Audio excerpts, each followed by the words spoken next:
Amur Media, ahabbu an-nas ila Allah anfa'uhum lin-nas. Dogo ulizi. Salamu walad. Sema sana.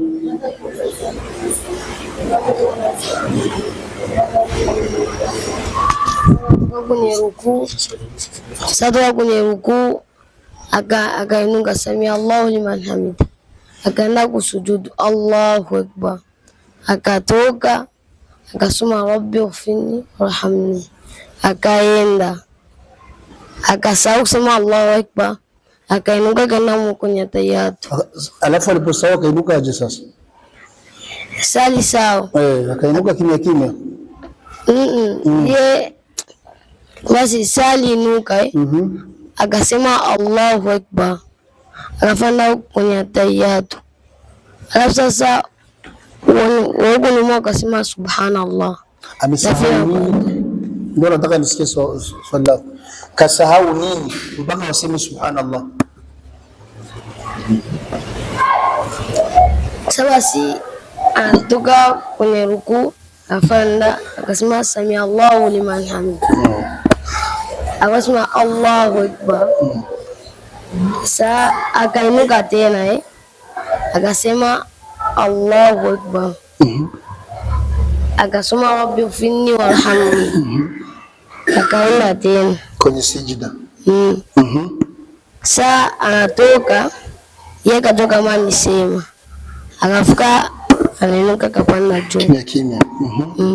Sasa au alisalisha wakasema subhanallah. Kwanza wamemuonaje na wamebaki kwenye sijida?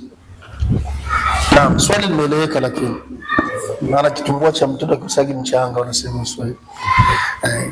Kijana anauliza, anasema kwamba ndio imetokea sasa imamu amesahau yuko nasalisha. Baada ya kuwa ametoka kwenye rukuu, amepanda sami Allahu liman hamida, wameitika rabbana walakal hamd, amewateremsha kwenye sijida subhana rabbil ala kule, amewainua pia mkao wakati wa sijida mbili, rabbi ighfirli, kawateremsha tena kwenye sijida subhana rabbil ala. Swali lake linakuja katika kutoka pale kwenye sijida, imamu akajikuta amesahau, yani kwa lugha nyingine amesahau kusema Allahu Akbar, akapanda kimya kimya. Wakati anatokea umeshapanda zako huko juu, niko nasalisha watu, wakati anatokea sasa, kijana anasema waliokuwa nyuma wakasema subhanallah.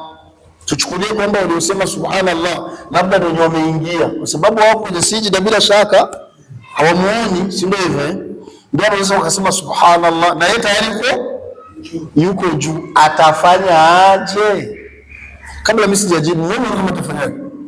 Utarudi chini chini hiyo. Atafanyaje? Mbili sasa. Kwa sababu mkupanda bila shaka, hata kama hakutoa sauti, unadhani hakuisema? Alisema. Mkupanda alisema, labda alisahau kadri peke yake akaisema kimya kimya. Sio hivyo. Sasa yuko juu subhanallah, kumbe unasalisha watu. Atafanya aje? Hakuna njia nyingine, lazima aseme Allahu Akbar. Lazima. Kwa kuiokoa hiyo sala. Ili wale waliokuwa chini wafanye nini? Wapande. Alafu mwisho kule kwenye raka ya mwisho ataleta sijida hizo, kwa sababu alikuwa amefanya nini? Alikuwa msahau. Ndio hivyo naye. Haya sana tokea, kuna mmoja miongoni mwa mashehe na muhifadhi jina, kwa sababu bado yuko hai ndani ya nchi. Tena katika mashehe kidogo wana jina. Aliwasalisha katika moja miongoni mwa msikiti. Kama sikusahau ilikuwa ni sala la asiri. Alafu alipofika kwenye sijida ya mwisho, amewateremsha kabisa vizuri Waislamu. Alipoinuka ile sijida ya mwisho akasahau kama alikuwa anawasalisha watu. Akainuka kimya kimya. Akapiga rabbi ighfirli kimya, akapiga tahiyatu kimya, akamaliza sala kimya. Yani assalamu alaykum wa rahmatullah. Assalamu alaykum wa rahmatullah. Alafu ameshamaliza anageuka sasa. Mbona watu bado sala imeisha. Unajua alichokifanya? Alirudia tena kaelekea kibla kimya kimya. Akamlisha kichwa kule chini, afoka waidua Allahu Akbar, akaweka kudini ili aje amalize sala pamoja nao. dunia hii na mambo ni kama hajawafika, mshukuru Mwenyezi Mungu. Kuna wakati mtu ndio hivyo tena anapigika mpaka, na ndio maana ukijijua kama una mengi kwenye kichwa, una stress na nini, usije hapo karibu ibada za watu, kubali uweze kusali mambo. Kwa hiyo atafanya hivyo. Swali la pili. Naam ya. Assalamu alaykum wa rahmatullahi wa barakatuh. Wa alaykum assalam wa rahmatullahi. Rais, swali langu liko nje ya mada kidogo. Haiwezi kuwa nje ya mada. Kiwa nje ya mada tutalijibu. Ni kwa maana haliwezi kuwa nje ya mada nikimaanisha ni la dini. Likishakuwa la dini tuko tunazungumzia dini. Ukileta la siasa ndio nitakwambia hilo liko nje ya mada. Kila dini hapana, sio nje ya mada. Uliza. Yani kuhusu darasa ya jana. Naam. Nilikuwa naongezea kile kipengele kwa unatuambia sasa, ukitaka kusikiliza Qur'ani jinsi ilivyoshuka kutoka mbinguni, kusikiliza kisomo cha Ubay ibn Mas'ud na Abdullah ibn Mas'ud. Sasa swali langu leo liko hapo. Sasa je, Abdullah ibn Mas'ud alikuwa anasoma kiraa gani? Allahu akbar. Afu swali zuri sana. Swali la pili, tumesema ni moja, acha ujaji. Acha ujaji. Kwanza ile ni tazkia. Ukifaransa tunaita recommendation. Yaani Mtume Muhammad amesha sema ukitaka kuisoma Qur'ani kama ilivyoshuka, isome kama anavyosoma nani? Tayari. Yaani Mtume kisha pasisha. Sawa jamani. Na ndio maana kwenye faida, mimbabi faida, kwenye riwaya nyingine Mtume kuna siku alimuita Abdullah ibn Mas'ud kama mbele maswahaba. Mas'ud akasogea, alipofika Mtume akamwambia iqra alayya alquran, ndio nisomee Qur'an. Mas'ud fataajab, akaona ajabu, akasema ya Rasulullah, kaifa aqra alayka alquran wa ilayka unzil? Mtume nikusomea Qur'an wakati Qur'an inakuteremkiaga wewe. Mtume akamwambia inni uhibbu an asma min ghairi, mimi ninapenda na ninafurahishwa nikisikia nasoma mwingine. Ikra alayya alquran, nisome Qur'an. Ibn Mas'ud akajipanga akasoma Qur'an. Allah akamjalia katika sura 114 ndani ya Qur'an akajikuta anasoma suratul Nisa. Min bidaya akasoma suratul Nisa mpaka alipofikia kwenye kauli yake Mwenyezi Mungu anasema fa kaifa idha ji'na min kulli ummatin bishahid wa ji'na bika ala haula'i shahida yawma idhin yawaddu alladhina kafaru wa asaw ar-rasul law tusawwa bihim al-ard wa la yaktumuna Allah haditha. Anasema nilipofikia hayo maneno nikasikia Mtume anasema hasbuk hasbuk hasbuk, ai inatosha inatosha inatosha. Ibn Mas'ud anasema nilipoinua kichwa changu na mtazama Mtume, fa idha ainahu tadhrifan, nikamuona Mtume machozi yanamtoka, yani Mtume analia kwa kisomo cha nani? Cha Ibn Mas'ud radhiyallahu anhu. Na haya iko wazi naeleweka. Mungu anamwambia Mtume fa kaifa idha ji'na min kulli ummatin bishahid, vipi hiyo siku ya kiyama kila umma tutauletea shahidi? Na shahidi Mungu anakusudia maana yake ni mtume aliyetumwa katika huyo umma. Kila umma utaletewa shahidi ambaye ni mtume aliyetumwa. Allah anasema waji'na bik ala haula'i shahid, na wewe Muhammad tutakuleta utoe ushahidi kwa ndugu zako Makureshi waliolingalia kwa kupinga.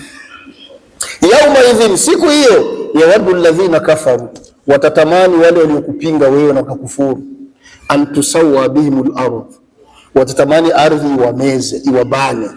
Allah anasema wala yaktumuna Allah hadith, na Mungu kama asemi uongo. Haya mtayaona, na ndio maana Mtume alilia. Kwa hiyo kijana anauliza alisoma kiraa gani? Ndio swali lako. Naam, kwa kweli majibu wallahu aalam ni kwamba Qur'ani kama Qur'ani unavyojua iliteremka katika qiraatu saba, iliteremka katika kiraa saba ambazo zilithibiti zote kwa mtume wetu Muhammad sallallahu alaihi wasallam. Na jana tulisema kwamba katika sura 114 kama ulifuata vizuri, Ibn Mas'ud alifundishwa sura ngapi? Tulisema 70 alifundishwa na mtume Muhammad sallallahu alaihi wasallam. Bila shaka alisoma ni katika moja miongoni mwa hizo qiraat. Ipi? Allah ndio anajua zaidi, binafsi sijui. Naam, nani mwingine? Ulichakachukua, unaona kwa sharp sana, yaani umekuja nyuma alafu unachukua. Wewe umekuja nyuma wewe? Ndio. Si umekuja nyuma? Wapo kwanza waliokutangulia. Wewe umekuja nyuma wewe alafu umekachukua aje? Mbona mko? Hakuna ulizaji. Hawezi kukosa. Na msalamu ni kwamba ulizungumzia kusikana na nyakati za kuomba dua. Naam. Kama zungumza hauwezi kuomba dua na wakati labda umevaa haram. Naam. Aidha umekula haram. Naam. Au unafanya kazi yako hizo hazipandi hata ufanye. Ukiwa umeswaumu uko kwenye zile nyakati ambazo yani uko kwenye sijida na umeshiba, haram haipandi. Hadithi iko wazi, yamuddu yadahu ila samaa wa mat'amuhu haram wa malbasuhu haram wa ghudhiya bil haram fa anna yustajab. Tunasema hivi eti mtu unamuona kabisa ananyosha mikono mbinguni, na hii ni moja miongoni mwa sababu za kupokelewa dua. Maana yake unakuwa umenyenyekea kwa Mungu, alafu anaomba ya Rabbi, ewe muumba wangu, ili hali amekula haramu au amevaa haramu, anafikiria kama itapokelewa. Mtu anasema haipandi. Ndio maana huwa nawaambia vijana kwamba ukijua umepata zanjaulo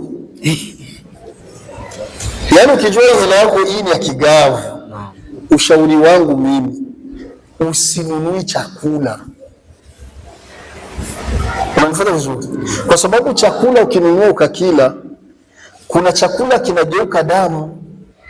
Katika chakula tunakula hapo cha kinageuka damu, na kuna kingine kinabakia ni uchafu, ndio haja kubwa.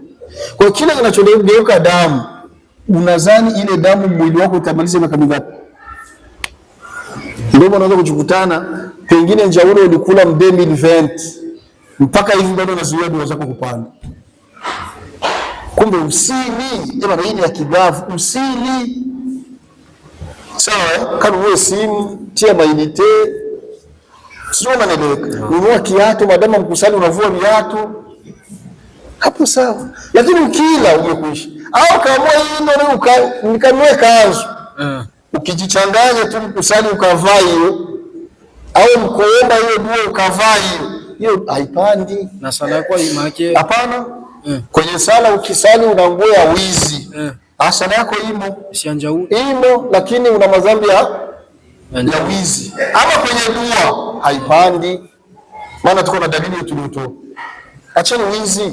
Na mwingine yule kaka ataanza mwisho wote yule, mpe kijana bado limoja ataka kaka tulimkatalia wewe na limoja nilifupi zangu, hata na yule nilifupi hivyo wewe mpe.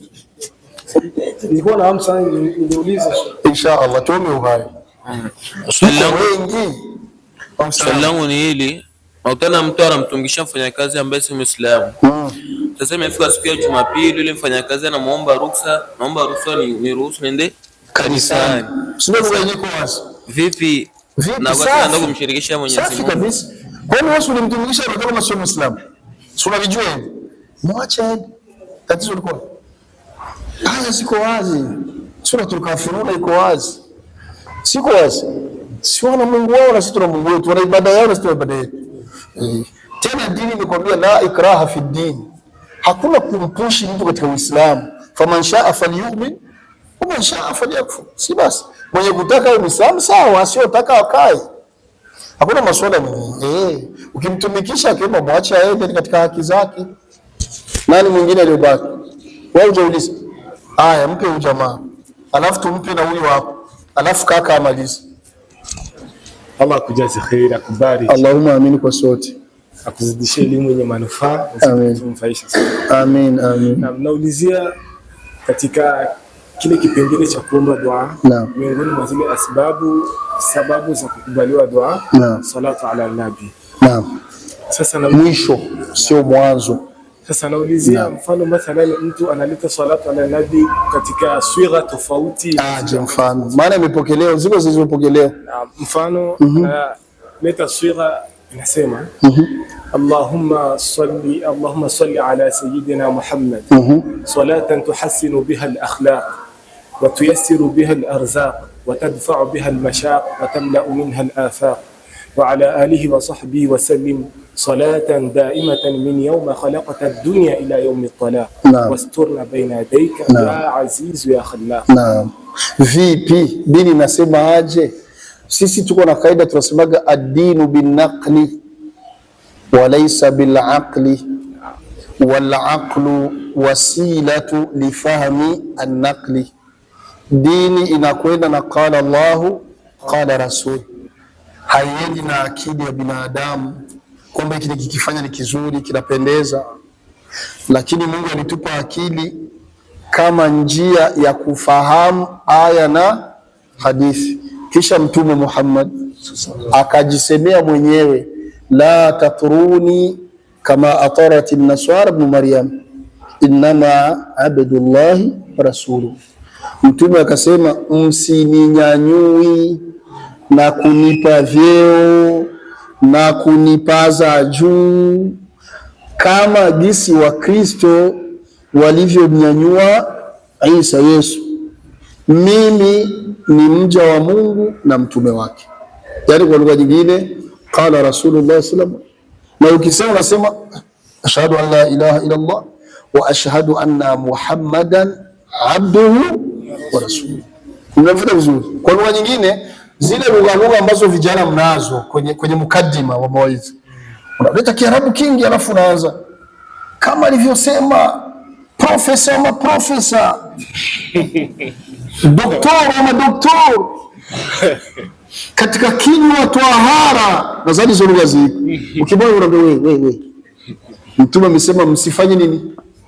Msimnyanyui, msimpazi.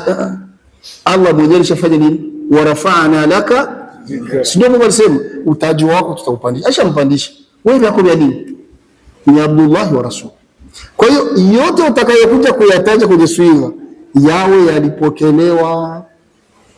Eske nimeeleweka eh? Kwa hiyo as-salatu ala nabi, namna ya kumsalia Mtume Muhammad Mtume alifunza, na sio namna moja wala sio mbili, ziko nyingi. Anazijua anayejua na hajui asiye jua. Kilichobaki ni mtu akitaka kujua kaifa usalli ala nabi au kaifiyatu salata ala nabi, vipi nitamsalia Mtume, ziko nyingi. Kwa hiyo ni kukaa chini mtu unasoma. Hii imethibiti, chukua hizo katumie. Lakini kukaa tu kwa kitabu umekaangukia tu pap, haujui kama imethibiti au haikuthibiti, wewe unachukua tu unaenda kupiga. Kaka, kuna siku utaangukia pua. Inakuwa la ya juz. Na ndio maana tumia yale tu ambayo wewe una uhakika nayo. Sawa jamani? Fanya hivyo. Naam, mwingine nani? Twende hapo. Tumesema ni huyu alafu wa mwisho kule. Dini inasema nini kwa mtu ambaye anaisali akiwa amekunja nguo? Naam. Swali zuri sana. Dini inasema nini kwa mwanamume ambaye anasali ili hali amekunja nguo? Na kijana ameonyesha kwa ishara suruali yake. Jamani, mnapokuja kusali msikitini, suruali ndefu, zinakuwa hizo suruali ni za kwenu au sio za kwenu? Kama majibu sio za kwenu, umeazimwa. Usiende kukata nguo ya watu juu utaleta shari. Sijui kama naeleweka. Kwa hiyo kama umeazimwa na ni ndefu kwako, utaikunja kwa sababu ni dharura. Lakini kama ni ya kwako, usisubutu kuvaa nguo inazidi jicho la mguu. Iwe jogging, iwe jeans, iwe kanzu, iwe kikoi, kisizidi jicho la mguu. Mtume amesema kullu ma tahta al-ka'bayn fa huwa fi an-nar. Kila kinachozidi jicho la mguu kwa mwanamume, wewe mwenye kukivaa motoni. Maana kuna vijana wengine ndio hivyo tena, umejifanya ndio wanafasiri hadithi. Mtu anakuja anamwambia Sheikh, lakini iko hadithi nyingine. Ndiyo ipo tena sahihi kabisa, ambayo Mtume anasema man yalbas thawbahu min khuyala, yule atakayevaa nguo yake, vazi lake likawa ni refu lakini kwa kiburi, kwa kujiona, kwa kutafuta sifa. Kama wanavaa vijana wengi leo, unakutana na buruza kule chini anavimba. Allah subhanahu wa ta'ala hatomtazama kwa jicho la huruma wala hatomtakasa, kwa maana hatomfutia madhambi na atamwadhibu adhabu iliyokuwa kali. Alafu kijana anamwambia, lakini mimi nataka niivaa sio kwa kiburi.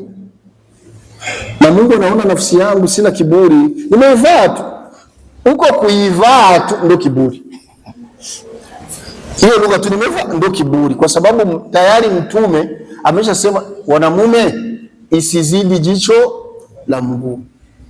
Kwa hiyo Mtume anasema ni sami'ina. Kwa hiyo wewe kama ukutii, maana yake umetia kiburi. Na ndio tafsiri ya kiburi, anasema Mtume ni batarul haq wa khamtun nas, ni kupinga haki na kuwadharau wengine. Kwa hiyo haki Mtume anasema isizidi jicho la mguu. Wao wanasema mimi nasidisha. Kwa hiyo ni kiburi. Ndio maana haijuzu. Na vile vile hata haipendezi. Mtu unasali alafu kila ukisujudu kirukuu unakokota kama ni kanzu la yajuzu. Maana inakupelekea unakuwa na movement nyingi ndani ya sala. Allah ametukataza kitu kama hicho. Watu waache. Watu wavae nguo zinazoenea lakini wachunge sana hiyo. Kaka amalize pale. Naam, shirika la moja hivyo. Naam, shirika nauliza kwa mwanamume ambaye ameeneza masharti ya kuongeza mke. Kuongeza mke. Kwanza ni masharti gani? Kwanza tupate faida. Naam. Ni masharti gani ambayo yanatakiwa niongeze mke ili watu wapate faida? Maana ngara unayajua. La kwanza ni kuwa na uwezo. Upi uwezo gani? Naam, uwezo wa kuwahudumia. Na wa pesa, yani huduma. Ya pili? Na uwezo wa kukutana nao kimwili. Yani nguvu za kuwa turujula, tendo la ndoa. Ndio. Tatu? Na kuwa mwadilifu kwao. Na kuwa mwadilifu kwao. Katika kuwagawia. Naam?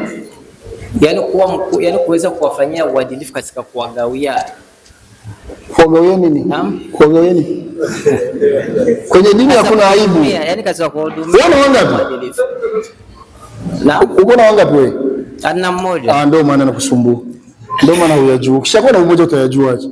Alimuhimu uliza swali. Na swali langu ni kwa maana yote naona kama wanaume wengi wanayo. Kuwa turujuna maana yake kuwa na uwezo wa kutenda tendo la ndoa. Wanaume kama wote alhamdulillah au wengi wao. Kuwa na uwezo wa kumhudumia, kumwemelea, kumlisha, kumvika, anayo. Lakini kubwa ni ile yeye umetia nyuma na ndio ningeanza. Sasa Mungu alisema fa in khiftum alla ta'dilu fawahidatan aw ma malakat aymanukum dhalika adna an la ta'ud. Ikiwa kama mtahofia kutokuwa waadilifu, hapo ndo pazito hapo. Uadilifu, al-adala. Sio kila mtu ni mwadilifu na sio kila mwanamume ni mwadilifu. Usishtuki na watu mandhari ya sunna na nini. Kuna wengine ni maafa Sheikh. Ni maafa. Wala usishtuki na mtu kuwa tajiri, bosi, anamiliki, ukazani ni mwadilifu. Na kuna wengine wanajijua, mimi kabisa wapi? Kwa mtu anajijua kwamba mimi kwa kweli uadilifu siwezi. Hasa kati ya wanawake na siwezi. Sasa nampenda sana fulani. Wapo. Kama ni hivyo baki na huyo fulani mwenyewe unampenda sana. Kwa hiyo uliza swali lako. Naam, swali langu ni kwamba huyu mwanamume alishakuwa ameeneza masharti, akawa amechukua maamuzi ya kujiongeza. Naam, maana ni ruksa. Ndio, ni ruksa. Sasa huyu mwanamume akafikia hatua ya kuacha hilo jambo kutokana na kauli za vitisho za mke wake ya kwamba wewe ukioa mimi na wewe tumemaliza. Sasa nataka kuulizia dini inamchukulia namna gani mwanamume huyo ambaye ameacha ruksa kwa ajili ya vitisho vya mke? Ili swali mlisikia jamani.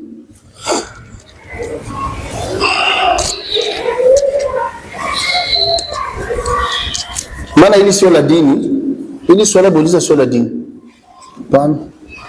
Kwa sababu kwenye dini ar-rijalu qawwamuna 'ala an-nisa. Ndio kwenye dini kwa hivyo. Wanamume ndio wasimamizi wa wake zao. Wanamume ndio viongozi wa wake zao. Kwa hiyo kisha kwa mwanamke anamwambia ukifanya hivi, mimi na wewe ni hivi. Maana yake ndio kiongozi. Kwa hiyo sio kwenye dini tena. Lakini tena sio kwenye mazingira ambayo ndio watu wanaishi wengi. Kaka, kuna wanamume wanatawaliwa.